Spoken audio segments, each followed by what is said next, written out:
तो दोस्तों, William Alvin Moody, जिन्हें हम पॉल बेरर के नाम से जानते थे, वो रेसलिंग से पहले एक एमेच्योर फ्यूनरल डायरेक्टर थे। आखिर कैसे उन्होंने अंडरटेकर के कैरियर को असिस्ट किया, कैसे मैनकाइंड को बचाया, कैसे केन की लाइफ में आकर केन की लाइफ को चेंज कर दिया, आज हम सब लोग जानेंगे पॉल बेरर की लाइफ बायोग्राफी के बारे में। ऑल्सो ये मेरा पहला फेस कैम वीडियो है, तो सब्सक्राइब करना नहीं भूलना। दोस्तों, पॉल बेरर का पूरा नाम है विलियम एल्विन मूडी, जिनका जन्म हुआ था अप्रैल 10, 1954 में अल्बाना, यूएस में। वैसे जिन लोगों को नहीं पता उन्हें मैं पहले बता देता हूँ कि पॉल बेरर एक लाइसेंस्ड फ्यूनरल डायरेक्टर हैं, जिन्होंने फ्यूनरल डायरेक्टरी भी की है बहुत टाइम तक। दोस्तों, इनका जन्म हुआ था मोबाइला, अल्बाना, यूएस में, और इन्होंने अपना कॉलेज कंप्लीट किया था सैन एंटोनियो कॉलेज से। दोस्तों, Paul Bearer as a teenager WWE में काम नहीं किया करते थे। एज ए टीनेजर वो रेसलिंग के अंदर जरूर आए थे, लेकिन उनका हमेशा से सपना ये था कि रेसलिंग करने का अलावा भी कुछ करना चाहिए, और उनके दिमाग में हमेशा एक ही बात आती थी रेसलिंग के अलावा। वो बात हमेशा ये रहा करती थी कि या तो फिर वो फ्यूनरल डायरेक्टर बने, या तो फिर वो कोई और बढ़िया तरीके का काम करे। बस वो ये चाहते थे कि उनकी फैमिली सेफ रहे। तो पॉल बेरर की जिंदगी में एक समय ऐसा भी आया था जब विंस मैकमैन ने उन्हें कंपनी के अंदर बुलाया था और उनके पास पैसा नहीं था कंपनी के अंदर जाने के लिए। तो चलिए इनकी स्टोरी को शुरू करते हैं यहाँ से।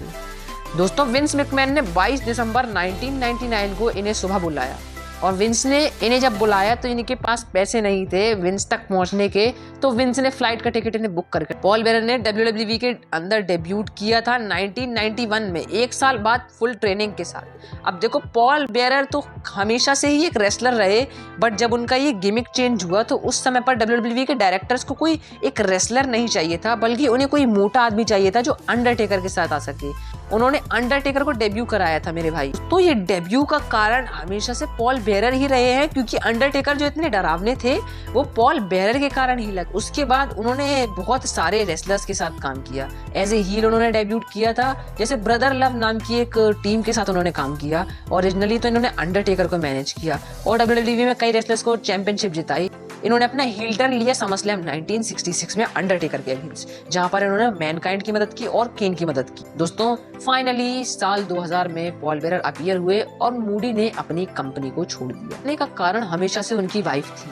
दोस्तों, पॉल बेरर की वाइफ के ओवरवेट के कारण पॉल बेरर की जो वाइफ थी उनको हमेशा से बहुत सारी प्रॉब्लम्स रहा करती थी और उठने बैठने में, जिस कारण उन्हें कई बार बीमारियां भी होती थी। और वो झलक हमें देखने के लिए तब मिली जब पॉल बेरर भी थोड़े मोटे होने लगे। जब 2000 में पॉल बेरर चले गए तो उन्होंने होप छोड़ दी थी कंपनी में वापस आने की, और उन्होंने फ्यूनरल डायरेक्टर का बिजनेस चालू कर दिया था।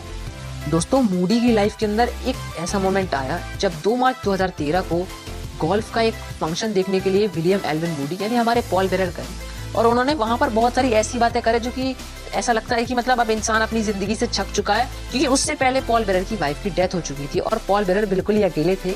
और कई रेसलिंग प्रोफेसर्स की माने तो पॉल बेरर इस दुनिया में सबसे ज्यादा प्यार अगर किसी से किया करते थे तो वो उनकी वाइफ थी। 3 मार्च 2013 को हमारे विलियम एल्विन मूडी ने WWE और इस दुनिया दोनों से ही अपनी एंट्री को खत्म कर लिया। और गाइज, मार्च 3 नहीं, आई गेस मार्च 5 है गाइज, मार्च 5 2013 जब मूडी ने WWE और दुनिया दोनों को छोड़ दिया और अपने फैंस को अलविदा कह दिया। हम सब